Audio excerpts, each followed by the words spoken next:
నా తలకాయ నువ్వు పక్కన నా తలకాయ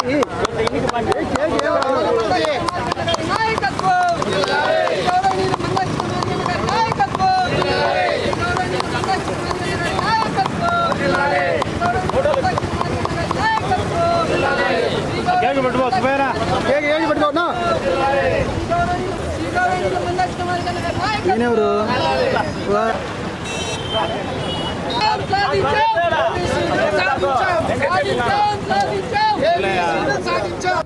పిచ్చిగే బాబు మాదిగ ఉద్యోగుల సమైక్య జిల్లా అధ్యక్షుని. ఎస్సీ వర్గీకరణ ఒక సామాజిక న్యాయం అనేది అంబేద్కర్ గారి దృక్పథం. అంబేద్కర్ గారి దృక్పథమే దండోరా సిద్ధాంతం. గత 30 సంవత్సరాలుగా గౌరవ మానేశ్రీ మందాకృష్ణ మాదిగ గారి నాయకత్వంలో మరి ఎస్సీ వర్గీకరణ కోసం అలుపెరగని పోరాటం జరిగినటువంటి విషయం మనకందరికీ తెలిసిందే. ఈరోజు దేశంలో అత్యున్నతమైనటువంటి న్యాయస్థానము సుప్రీంకోర్టు 7 జడ్జీల ధర్మాసనము ఎస్సీ వర్గీకరణ అంశంపై తుది తీర్పు వెల్లడించడం జరిగింది. ఈ తుది తీర్పు వలన దేశంలో ఉన్నటువంటి అణగారిన వర్గాలకందరికీ కూడా సామాజిక న్యాయం జరిగిందని ఈరోజు మేము భావిస్తూ ఉన్నాం. మరి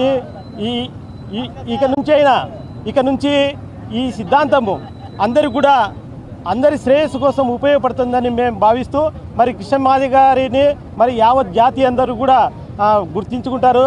జాతిపితగా మేము అతన్ని మా గుండెల్లో పెట్టుకుంటామని ఈ సందర్భంగా తెలియజేస్తూ మరి సుప్రీంకోర్టు ప్రధాన న్యాయమూర్తి జస్టిస్ చంద్రచూడ్ గారికి మరి ప్రత్యేకమైన వారి మిత్ర బృందాన్ని కూడా ప్రత్యేకమైనటువంటి ధన్యవాదాలు తెలియజేస్తున్నాము.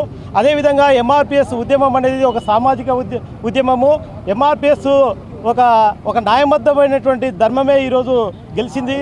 మరి ఈ సమాజంలో అందరి శ్రేయస్సు కోసం పోరాడినటువంటి ఒక స్ఫూర్తిదాయకమైనటువంటి ఉద్యమం భారతదేశ చరిత్రలో ఉందంటే అది కేవలం గౌరవ మాన్యశ్రీ మందకృష్ణ మాదిగ గారి నాయకత్వంలో ఎంఆర్పిఎస్ ఉద్యమం అని ఈ సందర్భంగా తెలియజేస్తున్నాము.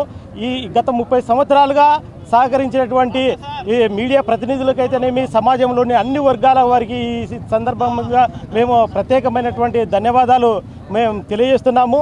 ఇక జై కృష్ణ మాదిగ.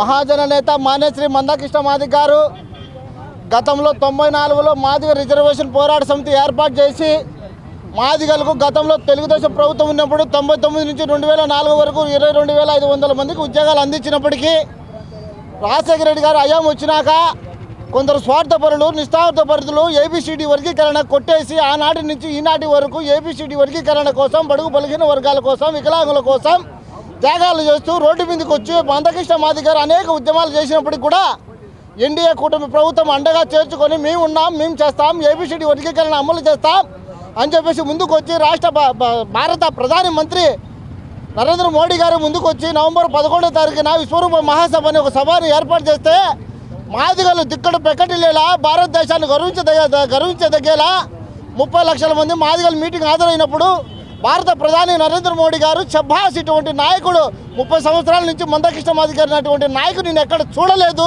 చూడబోను కూడా నేను చూశాను మీ కష్టాల బాధలు.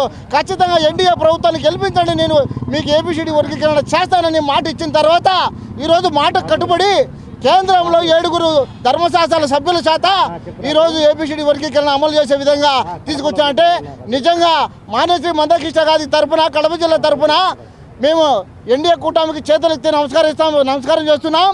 ఇక్కడ కేంద్ర ప్రభుత్వం ఎప్పుడైతే అమలు చేసిందో రాష్ట్ర ప్రభుత్వంలో కూడా నారా చంద్రబాబు నాయుడు గారు మేము అనుక్షణం ఆలోచన చేయము, ఏబిసిడి వర్గీకరణ అక్కడ అమలు అయితే అనుక్షణం కూడా ఆలోచన చేయకుండా ఆంధ్రప్రదేశ్లో నేను చేస్తానని చెప్పడం మాకు గర్వించదగ్గ విషయం. అందుకే ఈరోజు రేవంత్ రెడ్డి గారు కూడా మేము స్వాగతిస్తున్నాం. మేము ఏబిసిడి వర్గీకరణ అనుకూలంగా ఉన్నాం, ఖచ్చితంగా చేస్తామని ఇమ్మీడియట్గా అక్కడ ఎక్కడైతే ఈరోజు ధర్మశాస్త్రం వెల్లడించిందో క్షణం కూడా ఆలోచన చేయకుండా రేవంత్ రెడ్డి గారు మాదిగల పక్షాన నిలబడ్డాడంటే నిజంగా తెలంగాణ ముఖ్యమంత్రికి కూడా ఎంఆర్పీ తరఫున పాదాభివందనం చేస్తున్నాం. రాబోయే రోజుల్లో మాదిగలకు మంచి భవిష్యత్తు ఉందని చెప్పేసి తెలియజేస్తున్నా. నా పేరు మాతయ్య మాదిగ, ఎంఎస్పీ కడప జిల్లా అధికార ప్రతినిధి.